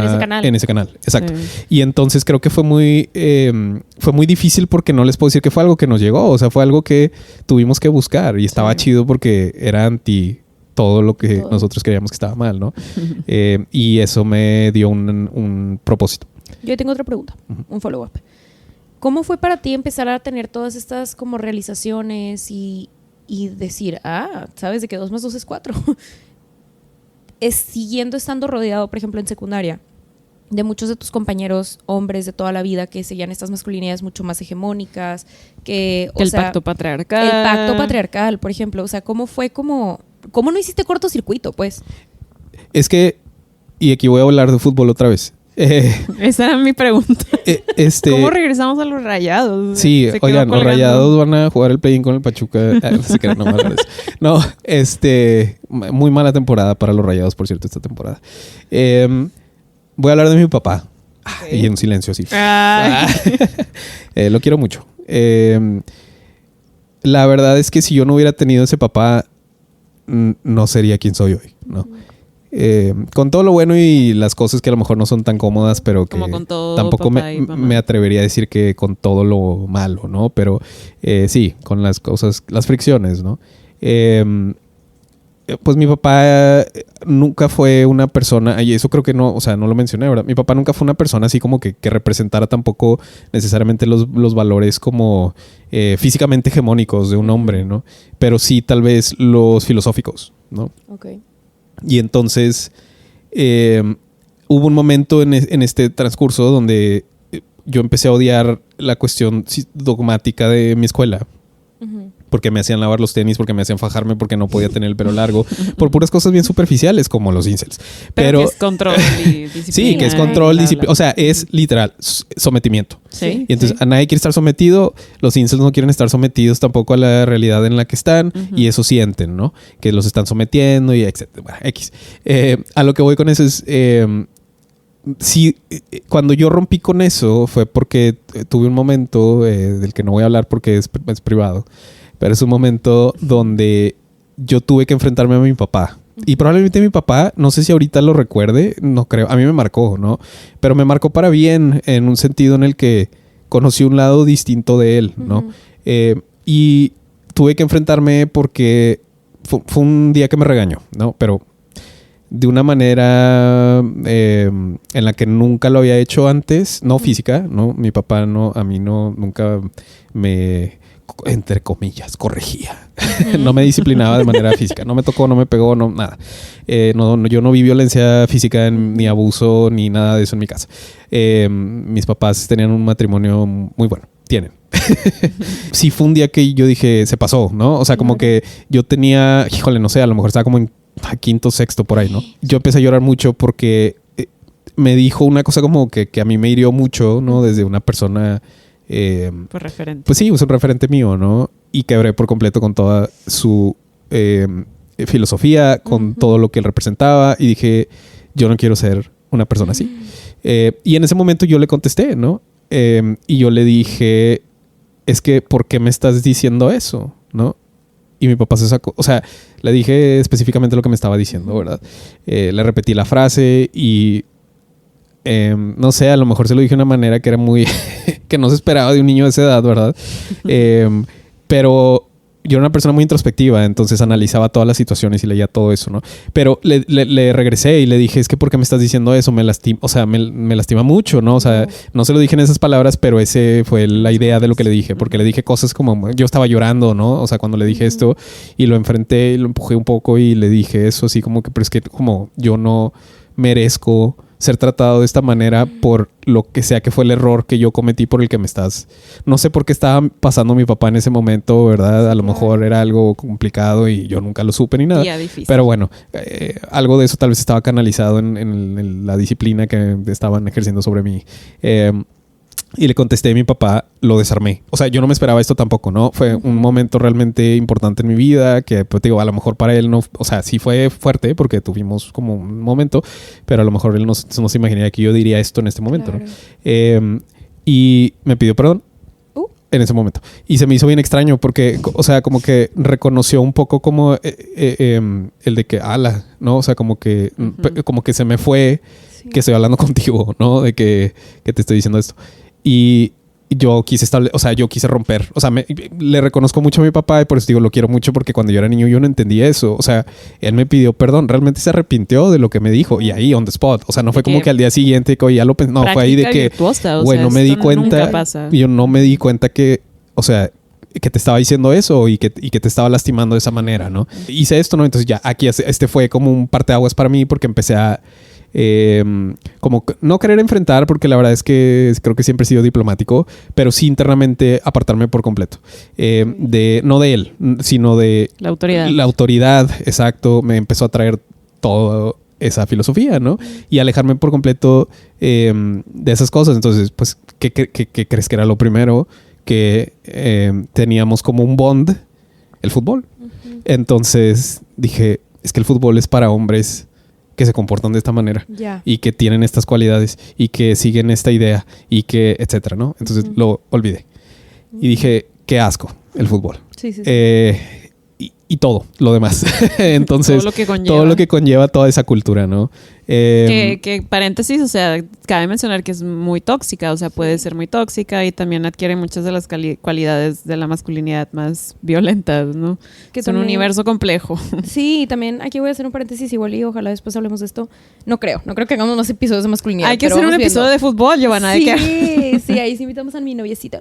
Pero, no sé, o sea, hubo un momento en la maestría en que yo me metí a leer demasiados artículos académicos sobre cómo a través de los deportes es la única manera en que los hombres pueden expresar sus emociones, como lo único socialmente aceptable. Sí. Entonces, como que por eso se desbordan como en esas emociones, es lo único que es como súper socialmente aceptable que se apasionen, ¿no? O sea, si le preguntan a un hombre de su futbolista favorito, va a hablar mejor de él que de su esposa. O sea, es muy impactante, de verdad. Sí. Pero es eso, o sea, porque ahí es aceptable socialmente. Están protegidos por el contexto de que su masculinidad no está donde sí pueden mostrar estas emociones. O sea, no es que no sienten esa profundidad de emociones hacia otras personas, otras cosas, solo es donde lo pueden canalizar y sentir.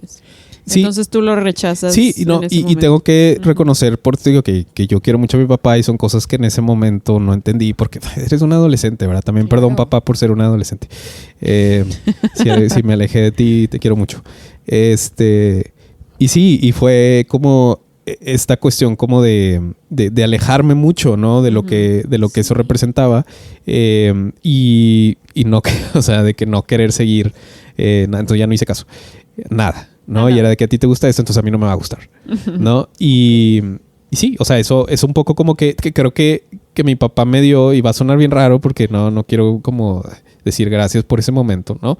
No, pero, o sea, algo que yo sí reflexioné mucho es que o sea, yo en mi vida tuve una oportunidad de enfrentarme a la masculinidad y la tomé. Y sentí como que obtuve independencia. Como que me liberé como de algo que no sabía que se podía.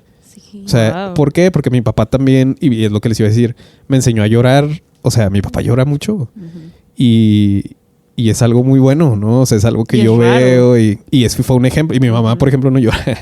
Pero mi papá llora mucho y nunca fue como algo de que los hombres no pueden llorar, ¿verdad? Entonces digo, o sea, pero tuve un momento donde como que todo lo que representaba como ser hombre o el hombre ejemplar, ¿no? En ese momento yo tuve que romper con eso por un rato, ¿no? Y creo que es muy saludable. O sea, yo sí creo que todos los vatos eventualmente tienen que decir, me estoy haciendo mi papá porque es cómodo o sea, como que sí, necesitas hacer no eso. Otra cosa. Exacto, o sea, pero necesitas hacer eso como en la adolescencia. O sea, ya si tienes 25 años ya es muy tarde y por eso ya eres te tu hiciste papá. incel. No, por eso te hiciste incel. No, pero Sí, y es, o sea, agradezco haber tenido la oportunidad, porque también, si se dan cuenta, lo que quiero como ilustrar mucho es que creo que si mi papá hubiera reaccionado de una manera defensiva, esto hubiera terminado muy distinto. Sí, y no, o sea, como que lo convirtió en un espacio seguro como para poder enfrentarlo. Y donde él también se vulneró y Sí. eso te enseñó a ti que Sí, es lloró, posible. mi papá lloró. Wow. En ese momento, o sea, y lloramos los dos y me abrazó al final, ¿no? Y entonces, o sea, como que yo sí lo veo como un momento en el que simbólicamente, ¿no? Tuve que romper y dejé todo lo que representa, o sea, lo dejé a propósito. Fue de que ser macho es tomar de que un chorro y no. Ser macho es que te guste el fútbol, no quiero. No, y entonces, pues sí, me encontré con estas otras figuras que criticaban precisamente todo eso. ¿Y cómo regresaste a Rayados? Ajá. Mira, me hice adulto. A ti, este señor. No, y es que me di cuenta que era un capricho. O sea, me di cuenta, reconecté con por qué me gustaban esas cosas. Fuera del marco de... Sí, fuera del marco de la masculinidad, ¿no? Y fuera del marco como también de... o sea, yo no lo hacía necesariamente... mi papá y yo tenemos un chorro de cosas que compartimos, ¿no? O sea, mi papá y yo compartimos gustos por la música, a mi papá le gusta leer, a veces hablamos de las cosas que él investiga, que lee, pero en ese momento como que representaba lo que... Es que aquí en Monterrey, creo que es difícil, o sea, si esto lo escucha un vato de que en Oakland, California. Obvio. A nuestra comunidad en Oakland, un saludo. Sobre todo los hombres de Oakland. En la metrópoli Oakland.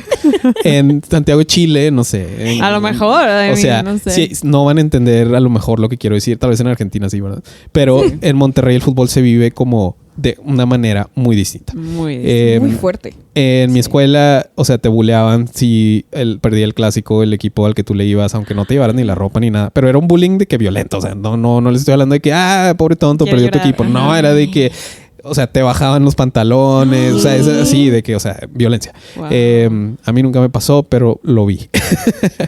Wow. Y la cosa ahí es que como que todo eso estaba asociado, o sea, todo eso era lo que yo asociaba con como una toxicidad bien extraña que solo los hombres compartían, ¿no? Y eventualmente como que creo que llegué a un punto donde me empecé a reconciliar con un montón de cosas que no tenían nada que ver con lo que yo creía que tenían que ver, ¿no? Porque es parte, creo, de la persona que yo soy en este momento. Pues es lo que les puedo decir, que me gusta el Warhammer, o sea, y hay puros vatos ahí, y es una cosa que yo critico mucho, y hay puros vatos ahí, pero me gusta eso, me gusta el fútbol, y la cosa ahí es como, ¿por qué? O sea, como que ¿por qué me gusta? Porque ahí no recae, o sea, es un gusto genuino, no recae absolutamente nada de mi identidad social, ni mi validación, ni nada que tenga que ver con la masculinidad, o sea, que me reconozcan en sociedad, ¿no? Tiene que ver con cosas que disfruto, o sea, genuinamente, y reconecté con eso porque es algo que puedo volver a compartir también con mi papá, ¿no? Sí. Y te hace señor, o sea, empiezas a entender cosas. Los años pasan. Sí, los años pasan. O sea, no, y yo les puedo decir, yo soy punk, o sea, pero... pero es rayado. Sí, no, pero o sea, la adicción, ¿cuántos punks sacas ahí? Un chorro. Es todo. No, Sí, pero, y entonces, bueno, esa parte un poco lo que quiero decir es que pues te haces, o sea, ya no, el berrinche ya pasó, ya entendí. O sea, en ese momento yo ni sabía sabía que no quería, pero no sabía por qué necesariamente, ¿no? Y entendí que esas cosas pues son aisladas, ¿no? Y que tú, o sea, tú no te tienes que alinear a... O sea, algo, ¿no? Preestablecido, no hay un deber ser, no hay... O sea, a mí no me importa si Solo tú crees eres. que yo soy him o no. O sea, si crees que soy gay, probablemente... O sea, es como... Ha habido probablemente infinidad de personas que creen que yo soy un hombre homosexual y no me importa. O sea, es algo así como que... Pues, o sea, X. No es... Porque como, habría que probarlo. Exacto. O sea, es como que... Pues está bien, de que sí, no es que sobres. Y pues sí, o sea, y eso es liberador. No, o sea, por eso te digo que este episodio se llama Spunk. Spunk. Sí, empiecen escuchando música interesante.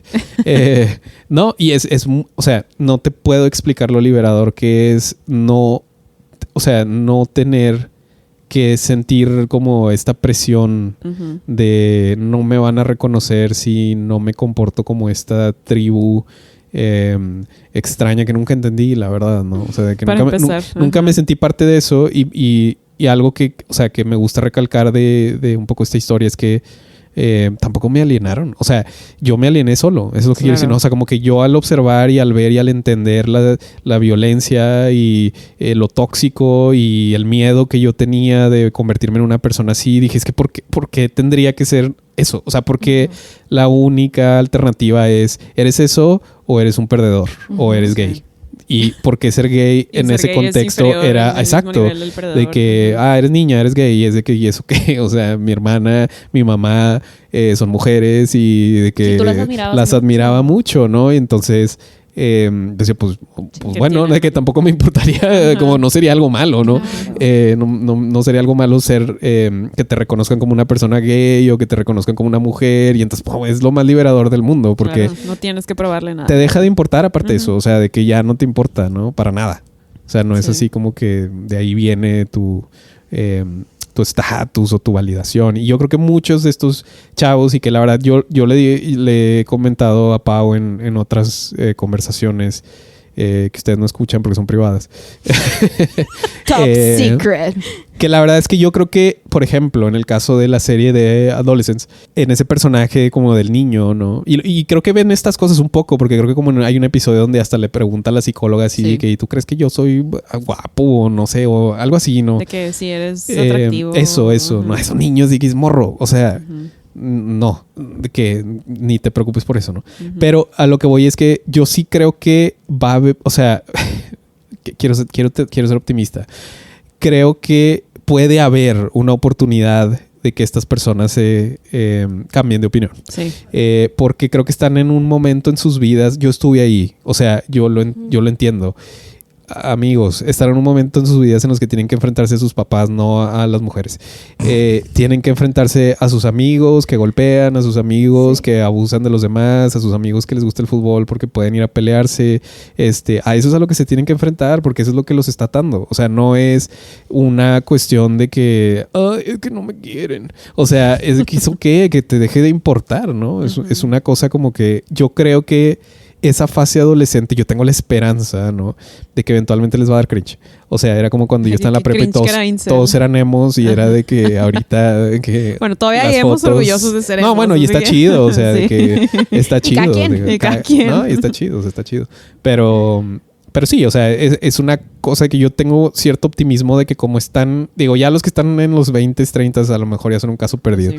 Pero los que están morritos, o sea, sí hay una oportunidad ahí de que se cansen de ese discurso, de que lo desmantelen, de que se den cuenta de que eso no es, o que entiendan que el fin o el propósito no es ser un vato, que hueva, o sea, que aburrido de que querer ser un vato. O sea, que ese sea como tu máxima, ¿no? De que, que ser un vato. Es lo peor, es lo más aburrido del mundo. Sí. Y por eso yo rompí con eso. Dije, esto no me representa, es aburrido, es ir a la iglesia, es apoyar todas estas cosas que están mal, el abuso, la desigualdad, la violencia, o sea, todo eso. Y porque estaba chido, porque el discurso que yo escuchaba era, vamos a no hacer caso.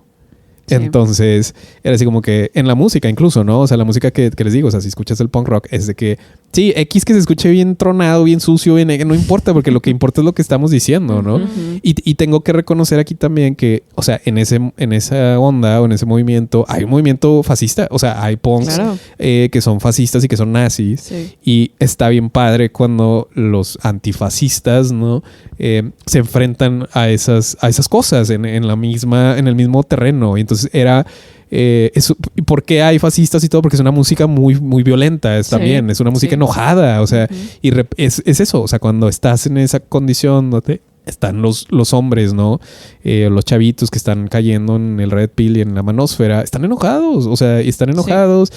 No entienden. Creo que están dolidos también, ¿no? Y creo que gran parte de esto, y perdón que te interrumpí, pero lo quería mencionar antes de que se me olvide, o sea, que se reconoce que hay un dolor y que hay un sufrimiento, pero que está direccionado a una mala dirección. O sea, el problema no son las mujeres, es el patriarcado que te está haciendo sufrir por todas estas expectativas de la masculinidad y están enojados. Y a mí me socializó el patriarcado, o sea, también yo, o sea, es muy difícil deshacerte de muchas cosas, claro. O sea, las vivo al día de hoy también.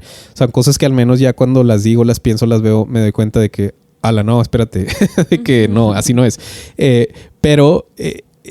o sea, está bien difícil. O sea, sí es algo. O sea, yo tengo como esa empatía de entender por qué están en una posición en la que ellos creen que todo es. O sea, la neta, a esa edad, en ese contexto, necesitas echarle la culpa a algo porque no puedes reconocer que tú tienes que dar el primer paso. O sea, tú tienes que enfrentarte a lo que te duele. Y lo que te duele no es que no tengas novia. O sea, lo que te duele es que todo el sistema de la socialización patriarcal te está sometiendo de una manera en la que te esclaviza ¿no? Y no hay manera de reconocer eso hasta que tienes un momento en el que puedes enfrentarlo de una manera directa.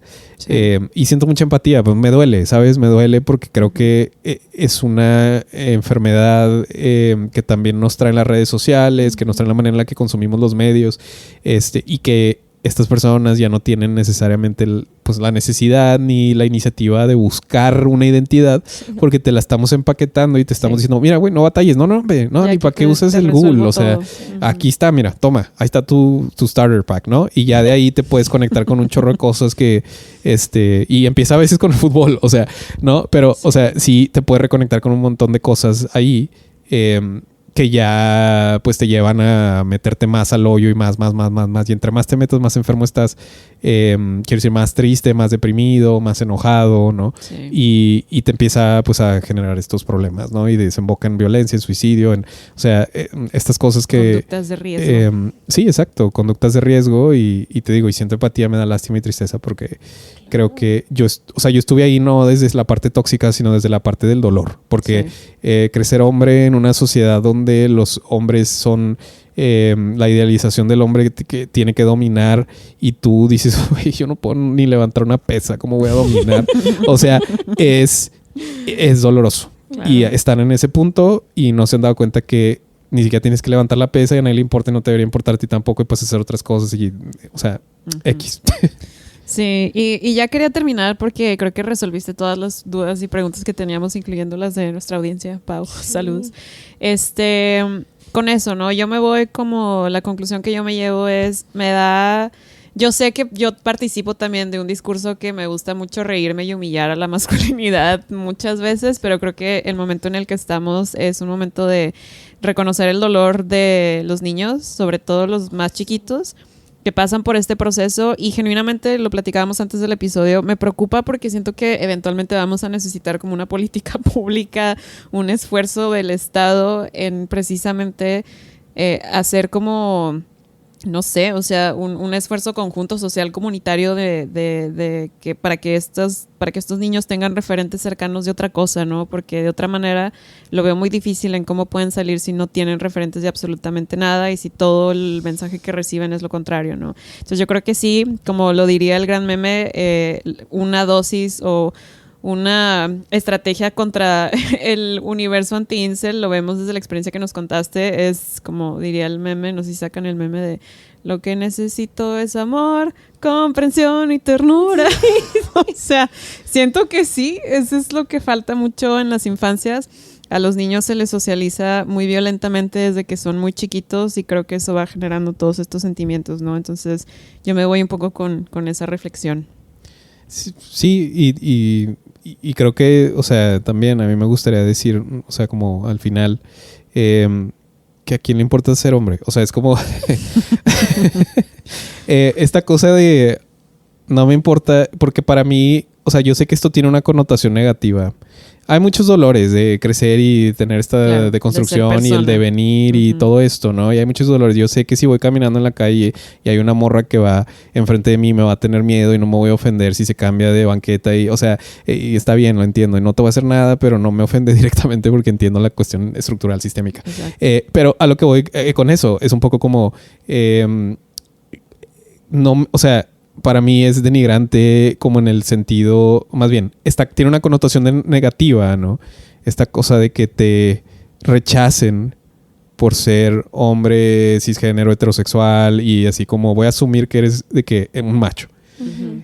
X. O sea, de que eso me va y me viene porque no me define, porque no me interesa. O sea, no me interesa definirme como un hombre, no me interesa que me reconozcan como un hombre.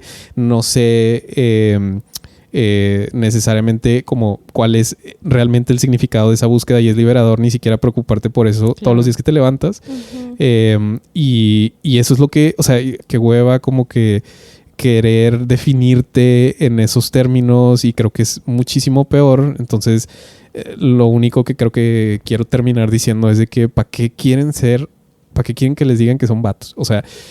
mamadísima. Sí, o sea, de que vete al gym porque te gusta, está chido. Y de que yo conozco güeyes que van al gym y les encanta y de que... Y está chido. Y está bien. Uh-huh. Y son de que súper buena onda y, o sea... Cero violentos, cero machistas y no están bien así que, tus piernas están bien buenas. O sea... y de todo, o sea, de todo tipo de caminos en la vida, ¿no? Y eso es lo que, o sea, creo que quiero terminar diciendo. Un poco como que necesitas encontrar realmente o sea, lo que a ti te gusta porque es... Yo soy mis principios, no soy... tu masculinidad. Sí, no soy mi masculinidad. O sea, yo soy en lo que yo creo. Yo soy los valores que tengo en sentido de la justicia, ¿no? En las cuestiones de mi ética, tengo principios, mis gustos, ¿no? A mí me definen esas cosas, ¿no? No me importa si cuando me presento contigo tú crees que soy o no soy hombre, o alfa, o beta, gamma, cualquier tipo de espectro de la masculinidad, sigma, no sé qué es. Y no me importa. ¿Y por qué no me importa? Porque no me importa realmente. Es una prisión, amigos. Eso es una prisión. No caigan. Que no nos encierren ahí. La masculinidad es una prisión. Es una prisión. Es una categoría. Ay, no sé, René. Siento que me hiciste pensar más de lo que estaba preparada. Además, estamos grabando este podcast súper tarde y estoy de que fue un día largo para todas cosas. Y para todos, sí. Pero fíjate que me dejas mucho pensando en tu experiencia, en el momento en el que la viviste y también llevo rato pensando en qué sería si entrevistáramos, por ejemplo, al chavo que era el bully, ¿no? Que era como este deportista bully, o sea... Y me preocupa justo lo que dice Pau, que no sé si hayan estos momentos de reflexión y de introspección en las juventudes de hoy en día. Entonces, creo que es importante que si ustedes, justo como Pau y René, se dedican a la educación, si tienen contacto con infancias, o sea, que busquen incentivar estos momentos como de introspección, o sea, nada más... me parece, René, que uno de los momentos como bien dijiste, como más importantes fue el hecho de que tomaste un paso atrás y dijiste, ¿y esto qué o qué? Y tomaste un paso atrás, te alejaste en su momento y lo que sea, y luego te volviste a acercar. Pau, yo también lo comentábamos con el maquillaje, justo en el episodio pasado, que es lo mismo, o sea, es de que, pues una actividad que disfruto, ni modo, o sea, y es lo mismo, y qué importante como poder reconectar, pero desde un lugar de introspección, de entendimiento, de distancia crítica. De distancia crítica, amabilidad, ¿no? Entonces, pues sí. Sí, que no les importe nada, cocinen. A mí me gusta cocinar. Y sí, disfruten su vida. Olvídense de las categorías. Y escuchen pop. Yay. Y como lo hice en nuestro episodio, pues bueno, ¿no? De los mamados se verán muy fuertes, pero detrás hay muchas inseguridades. Mucha fragilidad. Y pues hace falta mucha comprensión, amor y ternura. Sí que sí. Pero bueno, gracias por escucharnos. Nos escuchamos, en el siguiente episodio. Chao. Bye. Este podcast es producido en la ciudad de Monterrey, Nuevo León, México. Sus hosts Paulina Millán, Giovanna Villalobos, nuestro invitado especial René Rodríguez, productor de audio y creador de nuestra música original René Rodríguez. Y agradecemos a nuestra perrita de apoyo, Lisa.